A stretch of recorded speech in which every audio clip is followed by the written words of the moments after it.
deep in the forgotten hollows of Appalachia, where the mountains rise like ancient sentinels and the mist clings to the valleys like a shroud, there existed a family that time itself seemed to have abandoned. This is the story of Sarah May Pritchard, the last daughter of a bloodline so intertwined with itself that it became its own curse. A girl born into a legacy of isolation, where the only marriages allowed were those between cousins, uncles and nieces, brothers and sisters. A family that believed keeping the blood pure would keep them strong, but instead created something that would haunt these mountains for generations to come. In the summer of 1973, the coal-mining town of Blackwood Creek, nestled in the remote regions of eastern Kentucky, was home to just over 300 souls. Among them lived the Pritchard family, a clan that had occupied the same stretch of mountain land for nearly 2 centuries.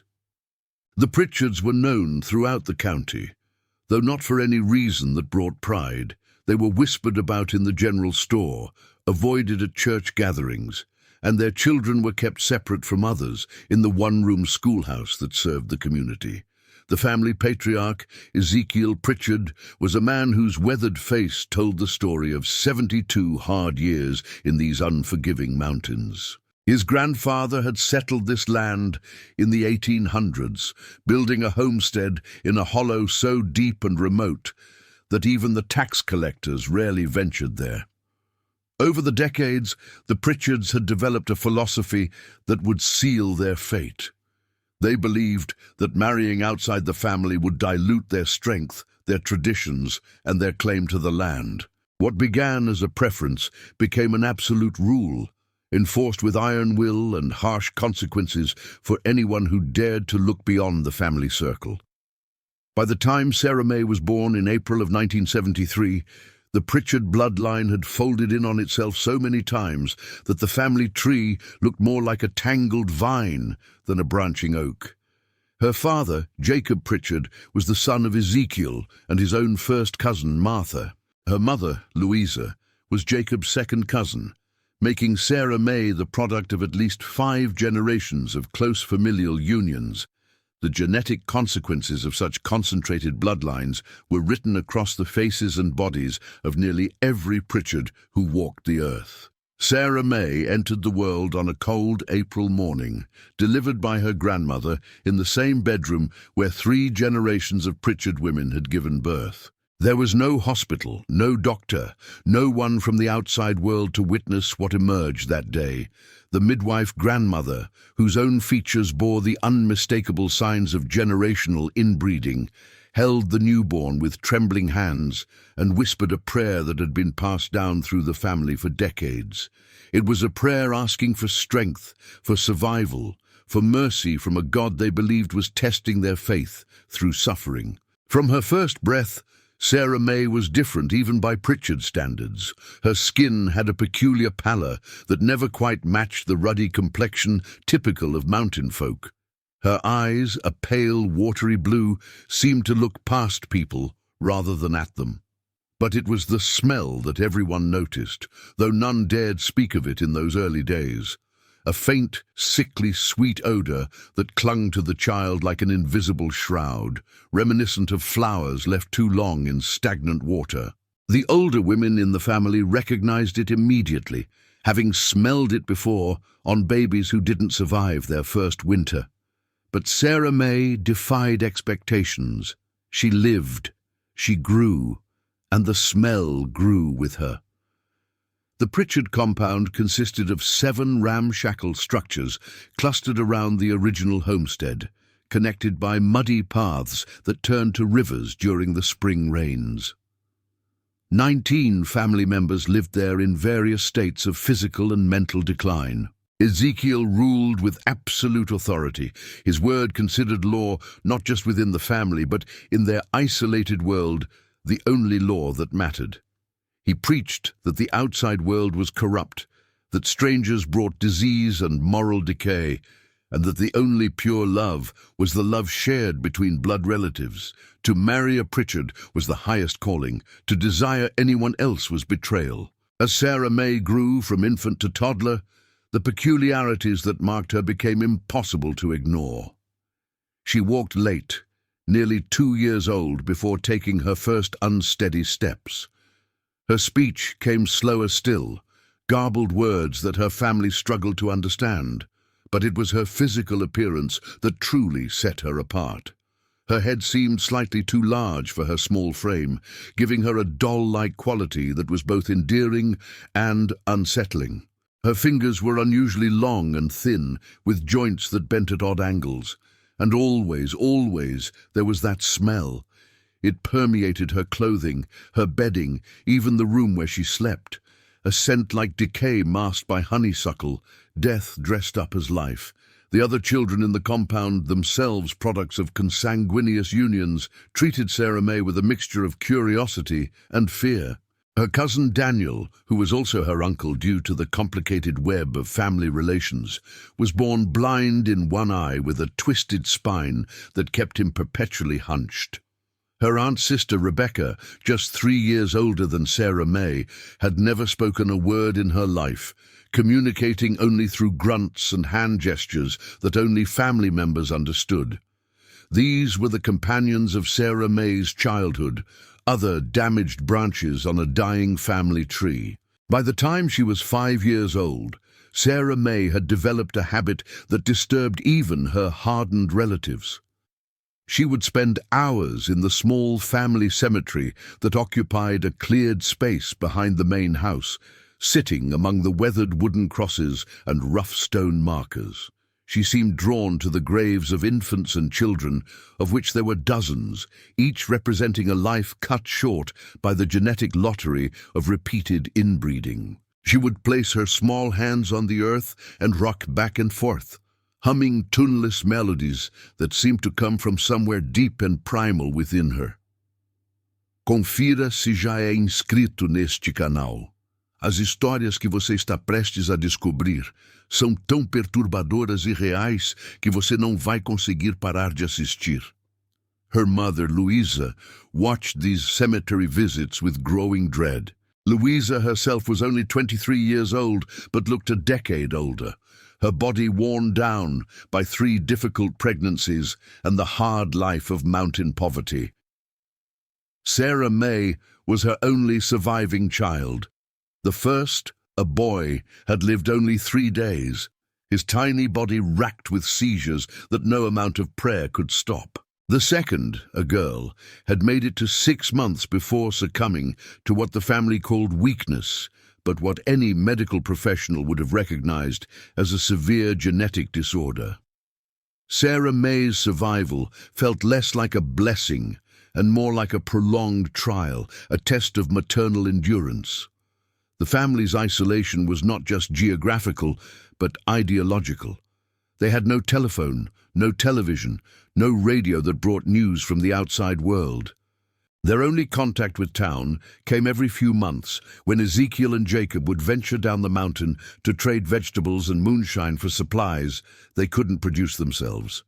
Even these trips were undertaken with reluctance and suspicion.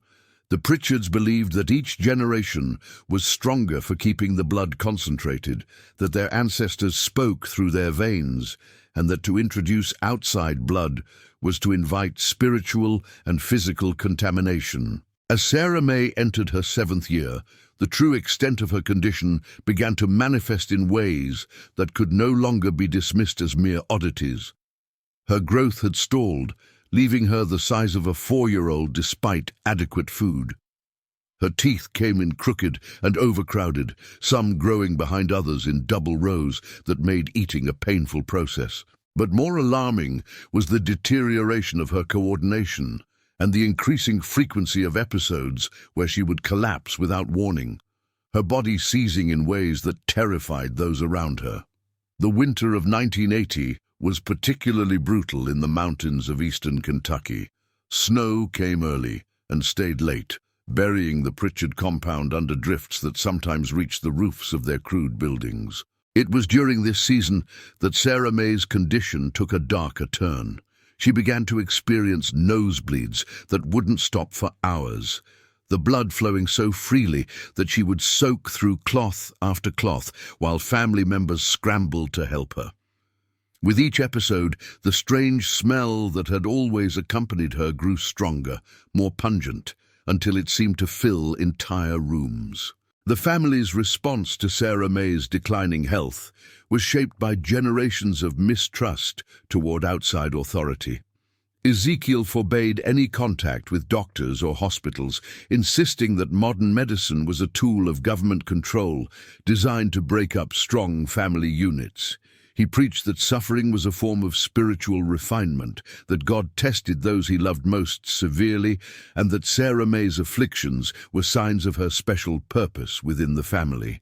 This ideology, twisted as it was, provided a framework for accepting the unacceptable, for watching a child suffer and calling it holy. But not everyone in the family shared Ezekiel's certainty. Jacob, Sarah May's father, found himself torn between obedience to his grandfather and the growing realization that his daughter was dying by degrees. He had been raised to believe that family loyalty was the highest virtue, that the Pritchard way was the only way, but watching Sarah May's daily struggles planted seeds of doubt. In the rare moments when he was alone with Louisa, away from Ezekiel's watchful eyes, he would voice concerns in hushed whispers, wondering if perhaps the old man was wrong, if perhaps they had gone too far down this path of familial intermarriage. Louisa herself had begun to research, in the limited ways available to her, what might be causing Sarah May's condition. During one of the infrequent trips to town, she had lingered at the public library while Jacob conducted business at the general store. There, among dusty medical textbooks that dated back decades, she found descriptions that matched her daughter's symptoms. Words like genetic disorder, recessive genes, and hereditary conditions swam before her eyes. The books showed pictures of children from isolated communities where cousin marriages were common, children whose features and health problems mirrored those of the Pritchard clan with horrifying accuracy. The revelation was both shocking and somehow expected. Deep down, perhaps every Pritchard knew the truth but lacked the framework to express it or the courage to confront it. They had watched generations of children born with defects, seen siblings who never learned to walk or talk, buried infants whose bodies were too malformed to survive. But acknowledging the cause would mean admitting that their way of life, the very foundation of their family identity, was built on a fatal flaw. It would mean that every marriage, every child conceived within the family circle was an act of slow destruction. Sarah May's 8th birthday came and went with little fanfare. The family had long ago stopped celebrating such occasions with any real joy, as too many birthdays had been followed too quickly by funerals. Instead, there was a quiet meal, some cornbread and beans, and a small rag doll that Rebecca had sewn for her younger cousin niece. Sarah May clutched the doll with her strange elongated fingers and smiled, a gesture that revealed her overcrowded teeth and receding gums. The smile was sweet and heartbreaking, the expression of a child who knew nothing of the genetic catastrophe she embodied. It was around this time that Sarah May began to speak of the others. At first, her family dismissed it as childish imagination, the fantasy life of a lonely girl who had few real playmates. She would describe in detail children who visited her at night, who sat with her in the cemetery, who told her stories about the mountain. But as the descriptions continued, family members began to recognize the children Sarah May described. They were infants who had died years or decades before, brothers and sisters and cousins who had never lived long enough to be properly remembered. Sarah May described their appearances, their names, details she could not possibly have known, having been born after their deaths. The phenomenon unsettled everyone except Sarah May herself, who seemed to take comfort in these nocturnal companions. Whether the experiences were actual visitations, products of a damaged mind seeking connection, or something else entirely, no one could say. But they became part of Sarah May's routine, these conversations with children whose physical forms had long since returned to the mountain soil, but whose genetic legacy lived on in every Pritchard who drew breath. By the spring of 1982, Sarah May's health had deteriorated to the point where even Ezekiel could no longer deny that something needed to be done. She was 9 years old, but looked no more than 5 or 6, weighing barely 40 pounds. Her seizures had become more frequent and more severe, sometimes occurring multiple times a day. Her skin had taken on a yellowish tinge that spoke of internal organs struggling to function. The smell that emanated from her had intensified to the point where family members would step outside for fresh air after spending time in her presence, though they loved her dearly and tried to hide their discomfort. It was Louisa who finally broke the unspoken rule. On the morning when Ezekiel and Jacob had gone down the mountain to trade, she wrapped Sarah May in blankets, carried her to the old truck that rarely left the compound, and drove the treacherous mountain roads to the county hospital in Pikeville. The journey took nearly 3 hours, the truck grinding along paths that were barely more than suggestions of roads, Sarah May drifting in and out of consciousness in her mother's arms. The scene at the hospital would become part of local medical legend. When Louisa carried her daughter through the emergency room doors, nurses and doctors stopped in their tracks. Sarah May's appearance was shocking even to healthcare professionals who had seen their share of mountain poverty and neglect. But it was the smell that truly alarmed them. That sickly, sweet odor of metabolic disorder, of a body slowly poisoning itself from within. Within minutes, Sarah May was in an examination room surrounded by medical staff trying to understand what they were seeing.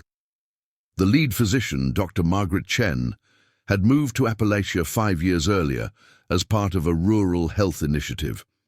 She had treated everything from black lung disease to malnutrition, but Sarah May Pritchard presented a case unlike any she had encountered. The child's physical examination revealed a catalogue of genetic abnormalities, facial dysmorphism, skeletal irregularities, organ dysfunction, and neurological impairment. But it was the blood work that told the true story.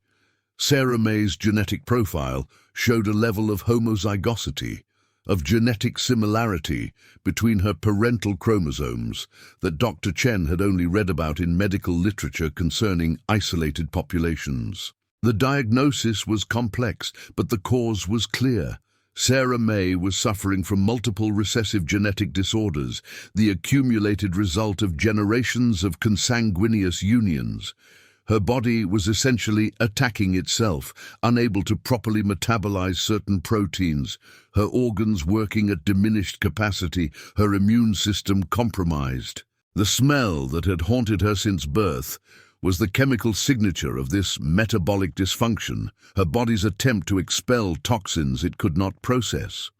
Without intervention, Dr. Chen explained to Louisa with gentle but unflinching honesty, Sarah May would not live to see her 10th birthday. Louisa sat in the hospital's family consultation room, listening to Dr. Chen explain concepts like autosomal recessive disorders, coefficient of inbreeding, and genetic counseling.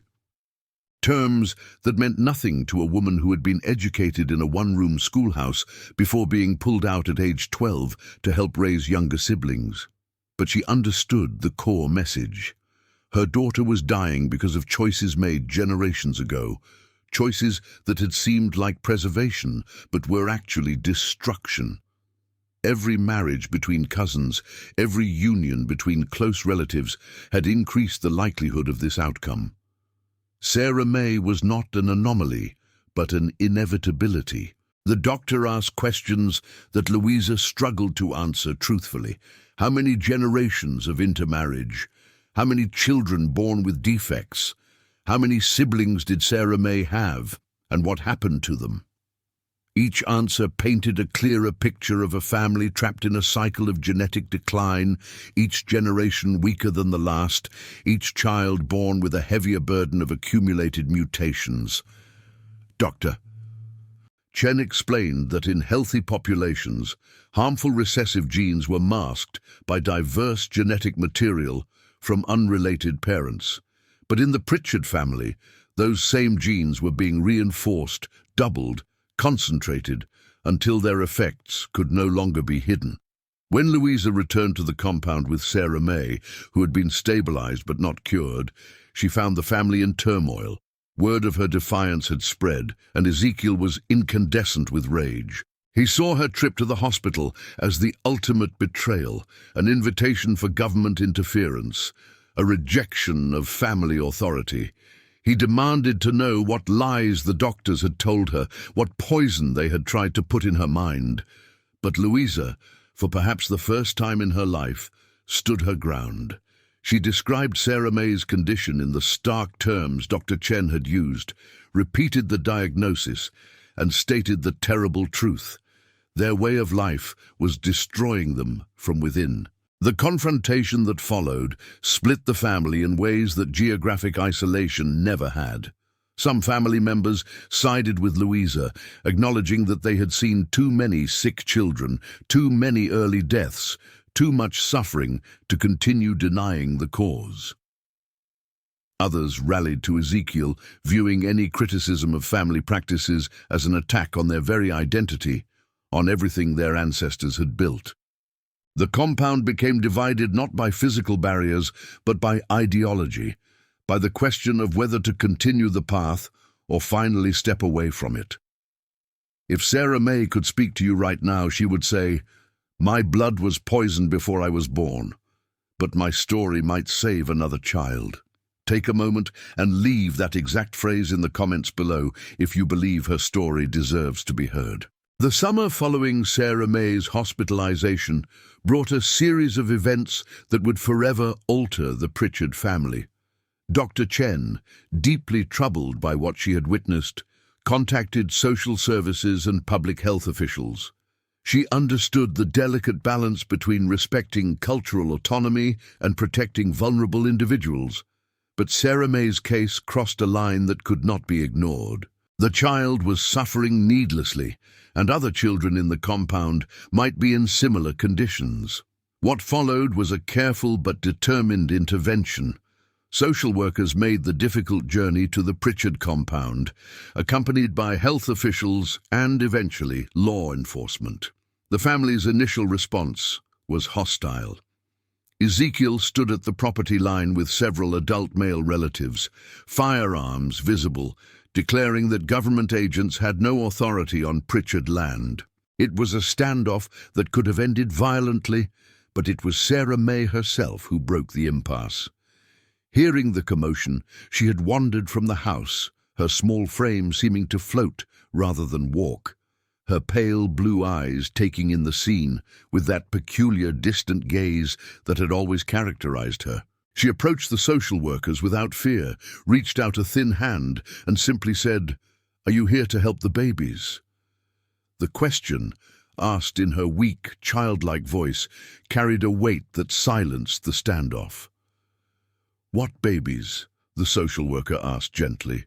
Sarah May turned and pointed to the cemetery, to the dozens of small graves that marked the family's history of loss.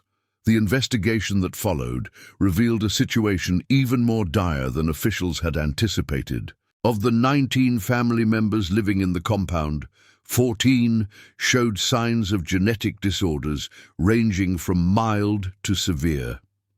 3 children besides Sarah May were in immediate need of medical attention. The adult family members themselves suffered from various health issues that had gone untreated for years, some debilitating, all preventable or manageable with proper care. The compound's living conditions, while not intentionally abusive, reflected a level of poverty and isolation that had allowed suffering to become normalized. The family's history, painstakingly reconstructed through interviews and what records existed, revealed a pattern stretching back over 150 years. The first Pritchard to settle in these mountains had married his first cousin, And from that union, a tradition had been born. The isolation that had begun as a practical matter, families living too far from others to easily find spouses, had transformed into a doctrine, a belief system that elevated familial purity above all else. Records showed that over those generations, the Pritchard family had produced 173 children. Of those, only 46 had survived to adulthood. The majority had perished before their 5th birthday, victims of conditions that modern medicine could have diagnosed and, in many cases, treated. The cemetery that Sarah May loved to visit was not just a burial ground, but a testament to generational tragedy, each small grave representing a life cut short by genetic mathematics that the family had never understood. Dr. Chen worked closely with officials to provide medical care while respecting the family's autonomy as much as possible. Sarah May was placed on a treatment regimen that, while unable to reverse her genetic conditions, managed her symptoms and improved her quality of life. The seizures became less frequent with medication. Dietary changes helped with the metabolic issues that cause the distinctive smell. Physical therapy gave her more mobility and strength. She would never be a healthy child by conventional standards, but she could be more comfortable, experience less pain, have more good days than bad. The most difficult conversation came when health officials explained to the family the science behind their suffering. Genetics counselors used simple language and visual aids to demonstrate how recessive genes worked, how the likelihood of genetic disorders increased dramatically with each generation of intermarriage. They showed family trees from other isolated communities around the world where similar patterns had emerged. The Habsburgs of Europe, isolated island populations, religious communities that practiced endogamy. The Pritchards were not unique in their suffering, but they were uniquely positioned to break the cycle. Not everyone accepted the information. Ezekiel died that following winter, still convinced that the family's way was righteous, that outside interference had brought shame where there should have been pride. But his death marked a turning point. Without his authoritarian presence, younger family members began to question, to consider alternatives, to wonder what life might look like beyond the hollow. Jacob, Sarah May's father, became an unexpected advocate for change. He attended genetic counseling sessions, asked questions, and slowly came to understand that loving his family meant protecting them from further harm. Sarah May Pritchard lived to see her 13th birthday, a milestone that Dr. Chen had privately believed impossible when she first examined the girl in that emergency room. Those additional years were marked by slow but meaningful improvements in her quality of life, and perhaps more importantly, by a gradual transformation in the family that had created her circumstances. By 1987, the Pritchard compound had changed in fundamental ways. Several younger family members had moved to town, found work, begun relationships with people outside the bloodline. The first non-Pritchard wedding in over a century took place when Sarah May's cousin Daniel married a woman from Pikeville, a union that would have been unthinkable under Ezekiel's rule. The children born from these new unions were healthier, stronger, free from the genetic burden that had crushed previous generations. But Sarah May herself remained fragile, her body carrying the accumulated weight of 5 generations of genetic concentration. She never grew taller than 4 feet, never gained much weight, never fully escaped the symptoms that had plagued her since birth. The smell, while managed through medication and diet, never completely disappeared. It was as if her body itself was a living record of family history, an archive written in flesh and blood that could not be erased no matter how much the family changed around her. She attended school for the first time at age 11, placed in special education classes where teachers marveled at her resilience and quiet intelligence. Despite cognitive impairments that made learning difficult, Sarah May possessed an emotional wisdom that seemed beyond her years. She understood, perhaps better than anyone, what her existence represented. She was both victim and teacher, her suffering a harsh lesson that her family had finally begun to learn.